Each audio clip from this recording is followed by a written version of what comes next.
우리 하나님께서는 상한 갈대를 꺾지 아니하며 꺼져가는 등불도 끄지 않는다라고 말씀하시는 부분이 있습니다. 그래서 이 말씀은 하나님께서 자기 백성을 보호하시고 인도하시고 반드시 구원해 주셔서 그 언약하신 것처럼 이방의 빛이 되게 하겠다, 이런 말씀을 하시는 부분입니다. 네, 여기서 상한 갈대 그리고 꺼져가는 등불, 이 말씀에서 이 성경은, 이 하나님께서는 우리를 어떤 존재로 보는가, 우리의 상황, 우리의 정체를 엿볼 수가 있습니다. 고대에는 양떼를 이끌기 위해서 늘 갈대로 피리를 만들어 불었습니다. 그런데 갈대가 꺾이고 부서지고 물에 젖으면 그걸 가지고 피리를 만들 수가 없어요. 다시 말하면 여기서 말하는 건 뭐냐면, 상한 갈대는 더 이상 필요 없는 갈대, 쓸데없는 갈대. 그래서 이 상한 갈대는 뭘 말하냐? 병들고 변질되고 고장난 영혼. 그게 바로 우리의 상태라는 거죠. 더 이상 꿈꾸지 못하고 미래를 기대할 수 없는 영혼들, 살아있지만 살아있는 의미를 상실하고 찾지 못하는 영혼들, 더 이상 소망이 없는 인간의 상태, 그 상태를 상한 갈대다, 이렇게 말씀하시고 있는 겁니다.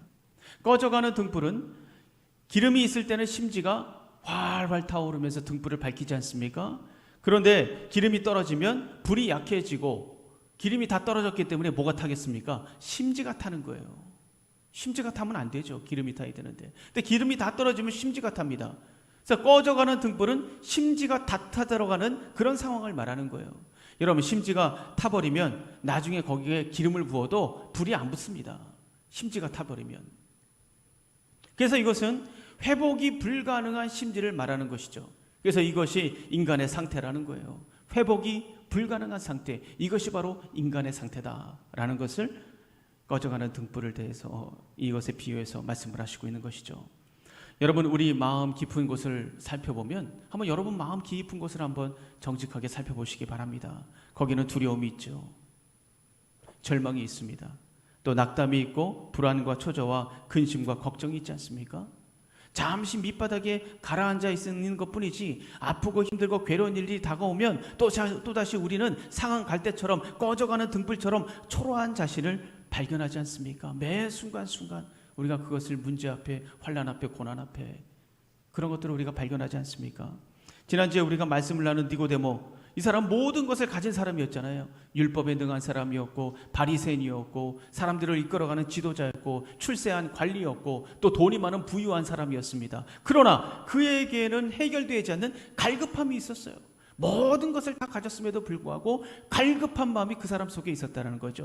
많이 알고 있었습니다. 많이 소유하고 있었습니다. 많이 차지하고 있었습니다. 그러나 그럼에도 불구하고 그에게는 채워지지 않는 갈급함이 있었어요.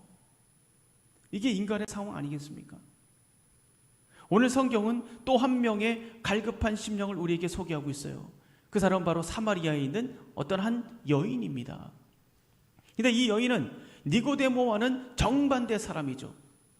이 사람은 존경받기보다는 멸시와 천대를 받는 사람이었어요. 부유한 사람이라기보다는 아주 가난한 사람이었다고 추측이 되고요. 성공한 사람이라기보다는 내세울 것이 없는 아주 초라한 인생이었어요. 이 니고데모는 영적인 갈급함 때문에 예수님을 찾아왔지만, 이 사람은 숨어 살면서 사람을 피해 다니다가 예수님을 만났습니다. 피해 의식이 가득했고 어떤 희망도 소망도 찾아볼 수 없는 그런 사람이었어요. 그러니까 자신 안에 어떤 갈망이 있는지, 어떤 소망이 있는지조차 생각해 볼 수 없는 그런 완전한 자포자기 상태에 있었던 사람이 바로 이 여인이에요. 마치 심지가 다 타버려가지고 더 이상 새 힘도 새 미래도 꿈꿀 수 없는 그런 절망적인 상황을 가지고 있었던 것이 바로 오늘 본문의 이 사마리아 여인입니다. 여러분, 예수님은요, 니고데모도 만나주셨고 사마리아 여인도 만나주셨어요. 두 사람은 살아온 인생이 너무나도 다르죠. 삶의 환경과 배경과 사회적인 지위가 너무나도 달렸습니다. 그러나 두 사람 다 누가 필요합니까? 예수님이 필요해요. 모든 사람이, 여기 앉아 계신 여러분도 그렇고 이 세상 모든 사람이 예수 그리스도가 필요합니다. 주님은 그들의 갈증을 해결해 주시고 그들의 필요를 채워주셨어요. 여러분, 예수님이 이렇게 모든 사람에게 필요한 분이시죠. 우리가 갈급한 마음을 가지고 찾아가면 만나 주십니다. 또 찾아갈 힘이 없는 사람에게는 주님께서 찾아가 주시는 것을 우리가 볼 수가 있어요. 예수님이 이 땅에 오신 목적이 뭡니까? 우리 이사야 61장 1절을 보면 이렇게 말씀하시고 있어요. 주 여호와의 영이 내게 내리셨으니 이는 여호와께서 내게 기름을 부으사 가난한 자에게 아름다운 소식을 전하게 하려 하심이라. 나를 보내사 마음이 상한 자를 고치며 포로된 자에게 자유를, 갇힌 자에게 노임을 선포하며 라고 말씀하시고 있습니다. 이것이 예수님께서 우리에게 오신 목적이에요. 그러니까 예수님은요, 힘이 없고 가난한 자를 위해서 이 세상에 왔다. 마음의 상처와 아픔으로 고통하는 자를 위해서 오셨다. 죄와 사망의 세력에 묶여서 자신을 펼치지도 못하는 사람들, 도전하지도 못하고 달려가지도 못하고 이 세상 가운데 주눅들어서 살아가는 위축된 인생들, 눌려있는 인생들, 이 사람들에게 자유를 주시기 위해서 오셨다. 그 말씀이시죠. 오늘 말씀을 통해서 여러분을 찾아오시는 예수님, 여러분의 영적인 갈증과 갈망을 해결하실 수 있습니다. 또 여러분의 필요를 해결하실 수 있고요, 여러분에게 자유를 주실 뿐만 아니라 닫아버린 심지를 바꿔버리는 이런 새 창조의 능력을 가지고 계신 분이 바로 예수님이세요. 이 예수님을 만나는 은혜가 있기를 주님의 이름으로 축원합니다. 자, 첫째, 예수님은 왜 사마리아로 가셨는가? 예수님은 팔레스타인 남쪽 유대 지역, 여기에서 이제 세례를 주고 또 제자를 삼으시면서 복음 사역을 감당하고 계셨어요. 그런데 어떤 소문이 돌았냐면, 야, 이 세례 요한보다 예수님이 더 많은 세례를 준다, 더 많은 사람이 모인다, 이런 소문이 돌았습니다. 이것을 누가 들었냐? 바리새인들이 들었어요. 바리새인들은 어떤 사람들입니까? 세례 요한을 조사하기 위해서 파견했던 그 바리새인들로 볼 수가 있어요. 가뜩이나 이 세례 요한이 아주 신경 쓰이잖아요. 사람들이 이 세례 요한한테 모이니까 얼마나 신경이 쓰이겠습니까? 그런데 가뜩이나 지금 신경이 쓰여 죽겠는데 이제는 더 큰 무리가 따르는 사람이 나타났다는 거예요. 그러니까 이 바리새인들의 표적이 될 수밖에 없죠. 그래서 예수님이 이것을 아셨어요. 그래서 이 바리새인들과 불필요한 충돌을 피하기 위해서 갈릴리로 이동하게 됩니다. 갈릴리는 어디냐면 이 남쪽에 있는 유대 지역에서 북쪽으로 올라가게 됩니다. 북쪽으로 올라가야 거기에 갈릴리 바다가 있고 갈릴리 지역이 있죠. 그쪽으로 이동을 해요. 그런데 이 갈릴리를 통과하면 유대 지역 위쪽, 바로 위쪽에 있는 사마리아 지역을 관통해야 됩니다. 그런데 그 당시 유대인들은 북쪽으로 갈 때 사마리아 지역을 통해서 가지 않았습니다. 왜냐하면 여러분도 잘 아시다시피 유대인과 이 사마리아인들 서로 사이가 좋지 않았어요. 지역 감정 정도가 아니라 서로 상종하지 않았습니다. 왜냐하면 과거에 일이 있었기 때문에 그래요. 과거에 어떤 일이 있었냐면 이 아수르가 북이스라엘, 팔레스타인의 북쪽 이스라엘, 북왕국, 북이스라엘을 점령했을 때 이 아수르가 혼합 정책을 폈어요. 그러니까 이 아수르에서 내려온 이주민들하고 북이스라엘 사람들하고 혼인을 하게 됩니다. 그리고 그 사람들이 가지고 내려온 이 우상 숭배에 참여하게 되는 거죠. 그래서 이 남쪽에 있었던 남왕국 유다 사람들은 너희들은 민족의 혈통을 더럽혔다, 순수 혈통을 상실했다. 그러니까 이 순수 혈통을 상실했다는 것은 이스라엘 사람들, 유대인들에게는 정말 치욕스러운 일입니다. 그런데 순순히 북이스라엘 사람들이 그런 이주민들하고 함께 혼인을 하고 우상 숭배를 했단 말이죠. 아주 치욕스러운 일이죠. 그래서 유대인들은 그때부터 이 사마리아인들을 증오하기 시작했습니다. 그래서 갈릴리 지역이나 갈릴리 바다 쪽으로 갈 일이 있으면 사마리아 지역을 관통하지 않고 그 동편 쪽 베레아 지역을 우회해서 갈릴리 지역이나 갈릴리 바다로 갔습니다. 거기서 어떤 여자를 만나게 되고 그리고 거기에서 이야기를 나누시게 되죠. 근데 이것은 정말 있을 수 없는 일이에요. 유대인들이 사마리아 지역을 관통해서 간다? 뿐만 아니라 거기서 누구를 만난다? 더구나 어떤 여자를 만난다? 이것은 일반적인 일이 아닙니다. 큰 오해를 받을 수 있기 때문에 도저히 그렇게 할 수 없어요. 특별히 예수님께서 만나셨던 이 수가성 여인은 어떤 사람입니까? 누구도 거들떠보지 않았던 아주 철저히 고립된 사람이에요. 버림받은 사람이죠. 같은 민족의 피를 가지고 있었지만 유대인들의 증오의 대상이었습니다. 또 사마리아인들에게도 비난받고 천대받는 아주 소외된 사람이었어요. 한마디로 사람들에게 버림받은 사람이죠. 이쪽에서도 버림받고 저쪽에서도 버림받고 누구도 이 연을 만날 이유가 없는 거죠. 이 사람을 만났다가는 큰 손해를 볼 것이 뻔합니다. 그런데 주님은 놀랍게도 이 여인을 만나실 계획을 세우셨어요. 여러분 4절을 보세요. 4절 이렇게 말씀하십니다. 사마리아를 통과하여야 하겠는지라 라고 말씀하고 있어요. 여러분 이 말 속에 어떤 의미가 담겨져 있다고 생각하십니까? 여기서 나오는 하겠는지라 라는 단어는요, 에데이라는 단어입니다. 히브리어로 헬라어로 에데이라는 단어요. 이 말은 필요가 있었다라는 뜻이에요. 필요가 있었다. 그러니까 원어대로 해석을 하면 사마리아를 통과해서 가야 할 필요가 있었다라고 말씀하시는 거예요. 여러분 예수님께서 어쩌다가 수가성으로 가신 게 아니라는 거죠. 그러니까 예수님은 수가성 여인을 만나기 위해서 계획을 가지고 있었다. 그래서 수가성으로 가야만 하는 필요가 있었다라는 것을 여기서 지금 말씀하시는 겁니다. 여러분 우리 주님은 실패한 인생에 대해서도 위대한 계획을 가지고 계시다는 것을 여러분 믿으시기를 바랍니다. 가치를 상실한 인생, 소망이 없는 인생, 꼬여버린 인생, 이 모든 인생들에 대해서 위대한 계획을 가지고 계신 분이 바로 예수님이세요. 여러분 모두에게 계획이 있다는 것을 여러분 믿으시기를 바랍니다. 그래서 우리가 예수님을 만나고 예수님의 사랑을 깨닫고 예수님의 계획을 알게 되면 거기에서 힘이 나는 거예요. 거기에서 내가 생각할 땐 계획이 전혀 없었는데 하나님 안에 있구나. 하나님 안에 길이 있고 하나님 안에 소망이 있고 주님 안에 새로운 힘이 있구나. 살아나는 거예요. 살아나는 거.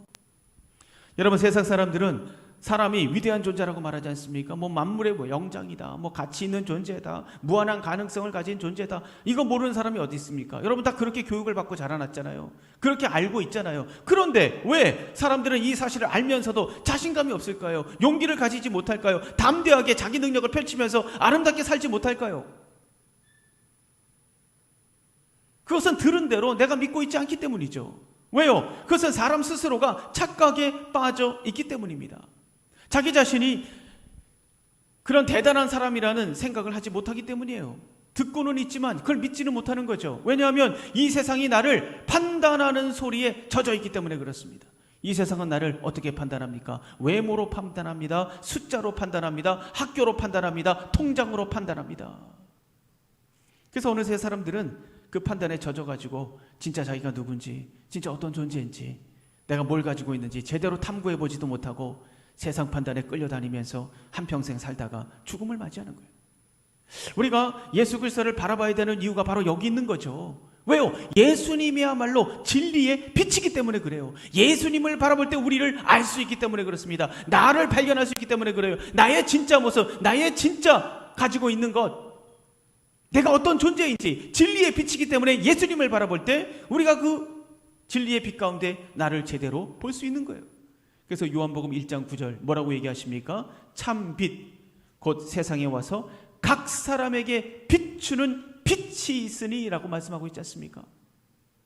각 사람에게 비추는 빛. 여러분 한 분 한 분에게 빛이 비친다는 거죠. 예수님을 빛이라고 말씀하고 있어요. 그래서 이 빛이 각 사람에게 비춘다. 진리의 빛이 각 사람에게 비출 때 비로소 우리는 볼 수 있는 거예요. 진리를 볼 수 있는 겁니다. 나에게 소망이 있었구나. 나에게 길이 있었구나. 기회가 있었네. 재능도 있네. 용기도 있었네. 가치가 있고 능력이 있구나. 진리의 빛이 내 안에 비추게 되면 보이지 않던 존귀함과 보배로움이 풍성하게 나를 채우고 있는 것을 비로소 보게 되는 거예요. 우리가 살면서 자신을 우습게 여기고 무시하고 낙담하고 한숨 쉬고 그 이유가 뭡니까? 내 안에 더 이상 특별한 계획을 발견하지 못하기 때문이죠. 예, 맞습니다. 발견하지 못하는 것이지 없는 게 아니에요. 없는 게 아니에요. 발견하지 못하는 것.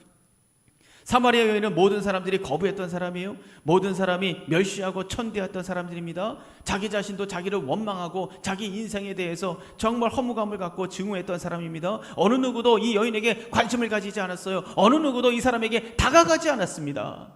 그러나 단 한 사람, 우리 주님께서는 그 여인에 대한 계획을 가지고 계셨어요.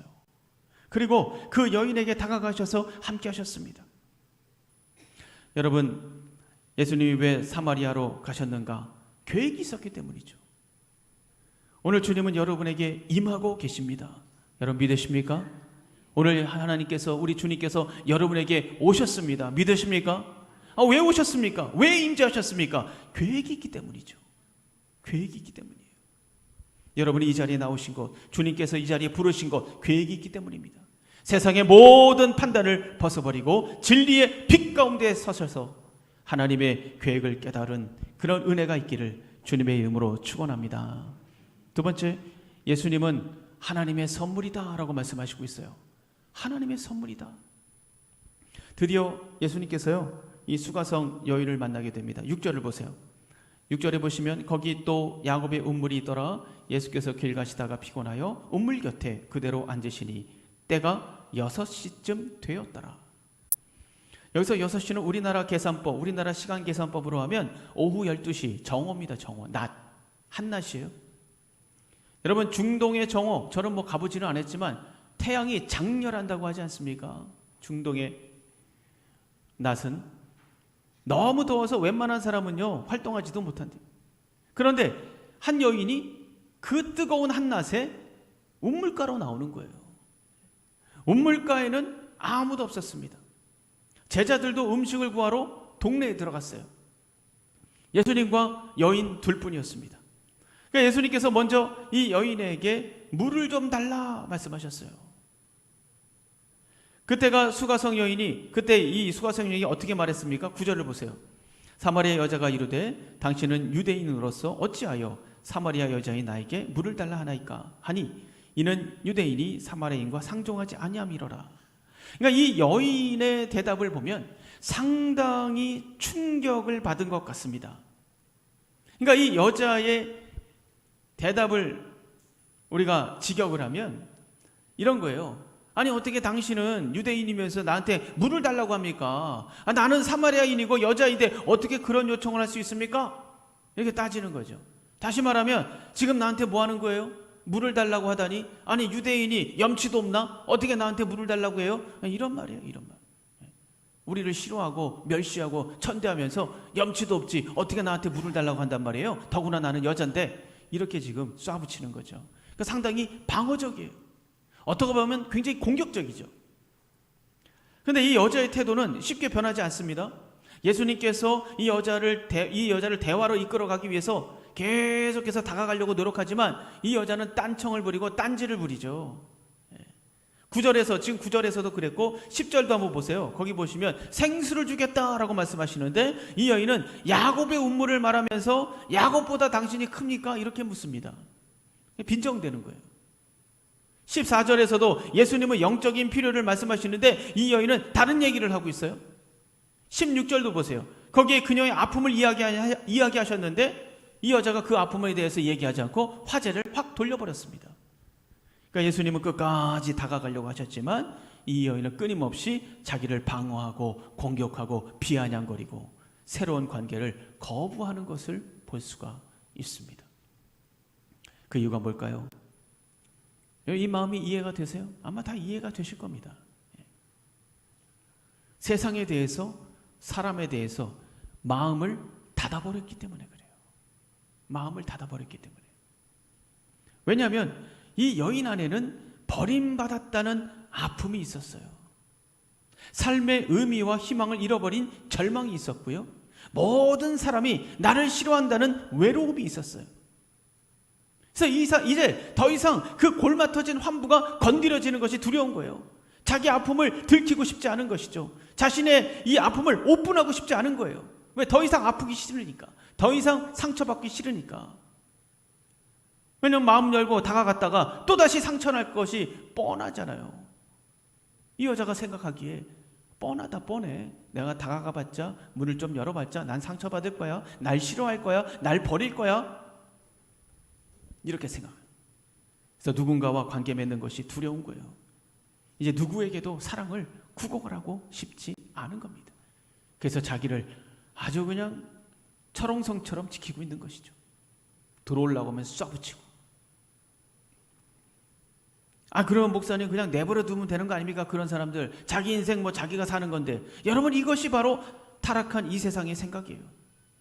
무너진 한 개인에 대해서 아무도 신경 쓰지 않아도 되는 그 무관심, 이 무관심한 세상을 만들어 버리는 것이 사단의 목표 아닙니까? 무관심, 무책임, 무감각, 무목적. 죽거나 말거나. 제가 전에 사역하던 교회에 어떤 권사님 아드님이 있어요. 공부도 잘했다고 제가 들었는데 고등학교 이후에 집 밖에 나오지 않는 거예요. 어떤 일이 있었나 봐요. 여러분, 부모님 마음이 어떻겠습니까? 그 권사님은 아들 얘기만 나오면 벌써 눈에 눈물이 글썽글썽해요. 늘 얼굴이 어두워요. 자기가 사랑하는 딸이, 자기가 사랑하는 아들이 어떤 상황에 갇혀 있다면, 그런데도 그런 말을 할 수 있겠습니까? 그럼 못하죠. 재능도 많고 능력도 많고 많은 것을 가진 나의 자녀가 아픔과 상처와 외로움 속에 갇혀 있다? 아무것도 하지 못하고 있다? 그것을 보고 있는 부모의 심정이 어떻겠습니까? 정말 찢어져. 이 여인을 바라보고 있는 주님의 심정이 바로 그거예요. 이런 주님의 이 마음을 이해하지 못하면 예수님께서 왜 이렇게 까칠하고 예의 없는 여자를 상대하고 계신가? 그냥 지나쳐버리면 될 텐데 이렇게 치부해버릴 수 있어요.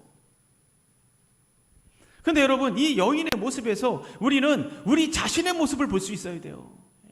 우리가 이렇게 치부해버리면 내 자신의 모습을 못 보는 거예요. 그냥 지나치는 거예요. 여러분, 그러시면 안 됩니다. 이 여인의 모습 속에서 우리 자신의 모습을 볼 수 있어야 됩니다. 다시는 상처받고 싶지 않아서, 다시는 실패하고 싶지 않아서, 다시는 무시당하고 싶지 않아서, 다시는 버림받고 싶지 않아서, 그래서 아예 문을 닫아버리고 움직이지 않는 거. 놀라운 미래가 있는데도 불구하고, 내일이 있고 소망이 있고 능력이 있는데도 불구하고, 계획이 있는데도 불구하고 상처와 편견과 그 교만과 착각 때문에 보지 못하는 겁니다. 주님이 오셨는데도 마음을 열지 못하고 있는 거예요. 나는 다시는 속지 않아. 그 누구도 나를 속일 수는 없어. 누구도 내 마음을 이해하지 못할걸? 마음을 열면 또 상처받고 또 실패할 거야. 그래서 이 마음의 문을 꽁꽁 걸어 잠그고 현실에 끌려다니고 감정에 끌려다니고 과거에 끌려다니면서 그렇게 가련한 인생을 살아가고 있는 나의 모습, 이 여인 속에서 그 모습을 보실 수 있어야 돼요. 그런데 그런 예수님은 그런 여인에게 뭐라고 얘기합니까? 10절 보세요. 10절 우리 다 같이 한번 읽어보겠습니다. 10절 다 같이 시작.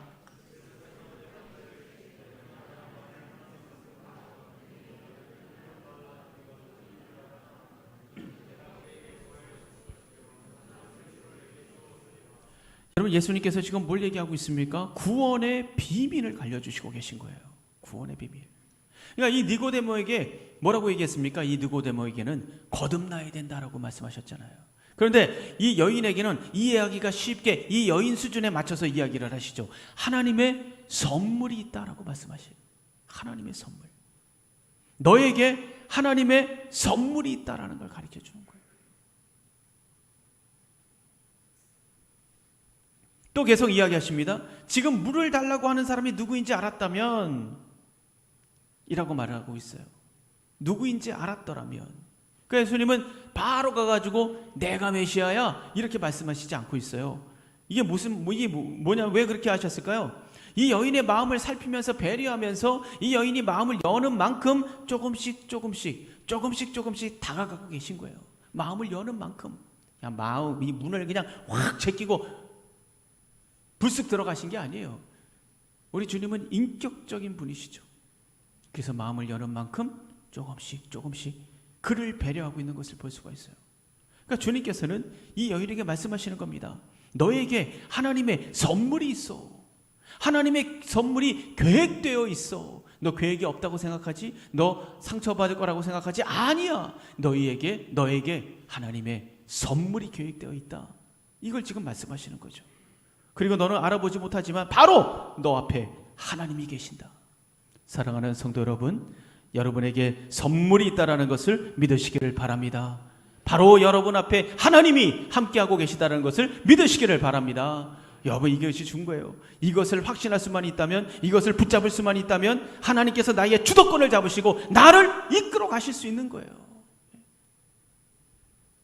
세상은 나에게 희망이 없다고 말합니다. 구제불능이라고 얘기하고 다시 시작할 수 없다고 얘기하고 아무도 인정해주지 않고 나를 이렇게 저렇게 판단합니다. 그러나 우리 주님은 나를 만나주시죠. 나를 어루만져 주시고 나를 이해해 주시고 나를 격려하시고 나를 축복하시고 내일을 보게 하시고 꿈꾸게 하시고 삶의 의미와 희망을 보게 하십니다.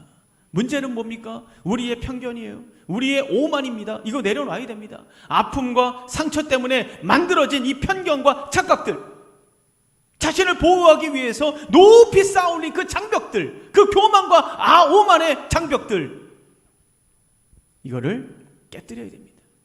그것이 깨져나갈 때 나의 소리, 세상의 소리가 사라지고 누구의 소리가 들립니까? 주님의 소리가 들리는 거예요. 주님의 소리가.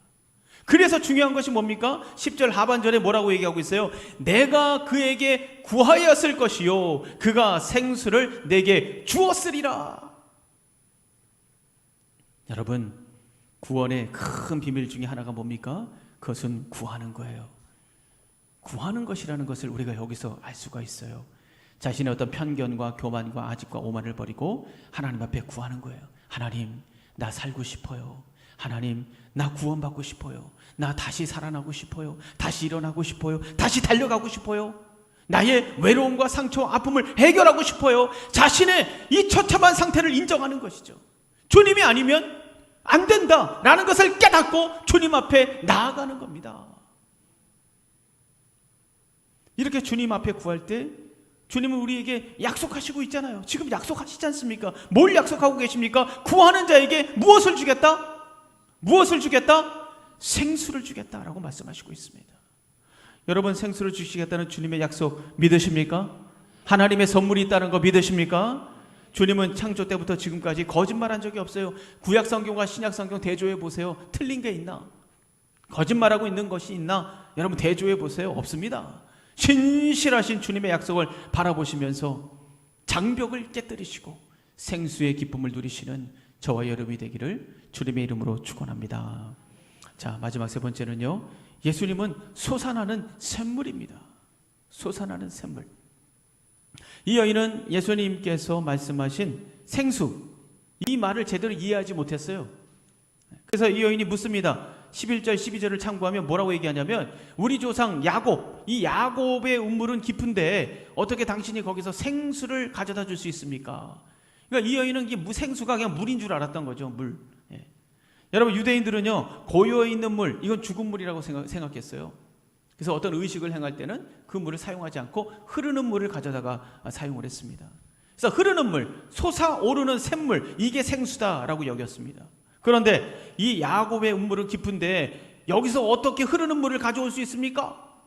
어떻게 생수를 줄 수 있습니까? 아니, 당신이 야곱보다 더 능력이 있다는 겁니까? 더 위대하다는 겁니까? 당신은 도대체 누구입니까? 라고 지금 묻는 것입니다. 13절 예수님께서 말씀하시죠. 예수께서 대답하여 이르시되 이 물을 마시는 자마다 다시 목마르려니와 라고 말씀하고 있어요. 이 야곱의 물을 마시는 자는 다시 목마르다 라고 말씀하고 있는 거예요. 그러니까 예수님의 이 말씀은 많은 의미를 담고 있습니다. 다시 목마르다, 많은 의미를 담고 있어요. 지금 예수님께서 말씀하시는 목마름, 이 목마름은 무슨 목마름입니까? 영적인 목마름을 얘기하는 거예요. 영적인 목마름. 그러니까 여인은 계속해서 육체적인 목마름, 이것을 해결해 줄 수 있는 물, 이걸 지금 기대하고 있지 않습니까? 근데 예수님은 영적인 물을 계속 이야기하고 있어요. 왜냐하면 여러분, 이 여인의 진짜 목마름은 어디에 있는 것입니까? 이 여인의 진짜 목마름은 육체에 있는 거예요? 영적인 거예요? 영적인 목마름이죠. 예수님은 진짜 목마름을 다루고 계신 거예요. 아니, 물 한 잔 먹으면 뭐 해결이 되는 겁니까? 아니에요. 이 여인의 진짜 목마름이 있어요. 영적인 목마름이죠. 이 여인이 가지고 있는 모든 문제의 근원은 영적인 목마름 때문에 양산된 겁니다. 그래서 야곱의 우물을 마신다는 것은 이 사마리아 사람들이 정경으로 인정하고 있었던 모세오경이 있지 않습니까? 율법. 이 율법이에요. 이걸 상징합니다. 그래서 율법은 한 번 지킬 수는 있어도 또다시 목마른 것이 율법이에요. 또 지켜야 돼요. 구약의 제사, 한 번 제사하고 나면 끝납니까? 아니죠. 또 해야 돼요. 또 동물을 잡아서 짐승 제사를 드려야 되지 않습니까? 이 사람들이 바라보고 있는 조상들의 어떤 유언과 교훈과 율법들, 그리고 재물과 명예와 권력, 이런 인간의 헛된 욕구들, 이것을 상징하고 있는 것이 바로 야곱의 운물이에요. 이 야곱의 운물을 가지고는 너희의 목마름을 해결할 수 없다는 거죠. 다시 목말라. 잠깐 목마름을 해결할 수 있을지 모르겠지만 또다시 목마르다. 여러분, 현대인들은 많은 문제를 가지고 있지 않습니까? 여러분이나 저나 문제 속에 살아가죠. 걱정거리, 근심거리, 고난과 아픔과 두려움으로 살아갑니다. 그래서 우리에게는 목마름이 있어요. 언제쯤 여기에서 벗어날 수 있을까? 언제쯤 저 문제가 해결될 수 있을까? 언제쯤 내가 자유롭게 살 수 있을까? 그러나 여러분, 그것은 환경의 문제가 아니에요. 돈의 문제도 아니고요, 지식의 문제도 아니고요, 문제가 아닙니다. 그래서 이 야곱의 운물을 가지고는 해결이 안 된다는 거죠. 너희가 가지고 있는 그 문제거리들, 너희가 가지고 있는 그 많은 목마름, 야곱의 운물 가지고는 안 돼. 야곱의 운물은 잠깐 목마름을 해결할 수는 있지만 또다시 목마를 수밖에 없다. 왜냐하면 너희의 문제는 영적인 문제이기 때문에 그래. 영적인 갈증이야. 그래서 예수님께서 드디어 자신의 정체를 드러내시면서 말씀하십니다. 14절 보세요. 14절 우리 다 같이 한번 큰 소리 읽을까요? 시작. 내가 주는 물을 마시는 자는 영원히 목마르지 아니하리니 내가 주는 물은 그 속에서 영생하도록 솟아나는 샘물이 되리라. 할렐루야, 할렐루야. 이 물은 너희 조상들이 먹던 물과는 달라. 이 물은 한 번 마시면 영원히 목마르지 않는 솟아나는 샘물이 될 것이다. 인간의 갈망을 채울 수 있는 것은 예수 그리스도밖에 없다라고 말씀하시고 있어요. 여러분, 이 말씀은 이사야 선지자가 환상을 보는데요, 이런 내용이 있어요. 이사야 12장 3절 보면 이런 내용이 있습니다. 그러므로 너희가 기쁨으로 구원의 운물들에서 물을 기르리로다 라고 말씀하시고 있습니다. 이스라엘 백성들에 대한 환상을 보면서 하신 한 이야기입니다. 이사야가 벌써 구약에서 생명의 운물이 되시는 이 주님을 말씀하시고 있다라는 것을 우리가 볼 수가 있어요. 예수님께서도 요한복음 7장 38절에 뭐라고 얘기합니까? 나를 믿는 자는 성경의 이름과 같이 그 배에서 생수의 강이 흘러나오리라. 물을 마신다는 것은 주님을 영접하는 것이고, 주님을 영접하면 성령 하나님께서 생수의 강이 되셔서 끊임없이 우리의 갈증을 해결하신다라고 말씀하시고 있습니다. 여러분, 운물은 막아버리면 끝나요. 그렇지 않습니까? 그러나 솟아나는 샘물은 막아도 다시 땅을 뚫고 어디론가 흘러갑니다. 주님은 솟아나는 샘물이다 라고 말씀하시고 있어요. 우리의 갈증을 끊임없이 채우실 수 있는 분이다 라는 것이죠. 또 운물은 우리가 가서 퍼오면 됩니다. 그러나 이 생수는요, 우리가 가서 퍼올 수 있는 게 아니에요. 우리가 가져올 수 있는 게 아닙니다. 생수는 주님이 주시는 거예요. 주님이 주시는 겁니다. 때문에 우리가 주님 앞에 나가서 구할 수 있어야 돼요. 나의 교만과 오만을 내려놓고, 나의 편견과 착각을 내려놓고, 주님 안에 계획이 있다. 하나님이 나의 선물이시다. 솟아나는 샘물이 있다. 사랑하는 성도 여러분, 여러분의 교만한 마음을 꺾으시고 여러분의 편견을 접으시기 바랍니다. 주님은 오늘 우리 곁에 오셔서 말씀하시고 있어요. 너에게 계획이 있어. 너에게 선물이 있다. 너의 갈증을 영원토록 해결할 수 있는 생수가 있어. 우리의 편견과 착각과 이 교만을 꺾지 않으면 이 소리가 안 들려요. 이 소리가 믿어지지 않아요. 여러분을 결코 포기하지 않으시는 이 주님의 초청에 믿음으로 반응하시고 샘솟는 샘물의 축복을 누리는 저와 여러분이 되기를 주님의 이름으로 축원합니다.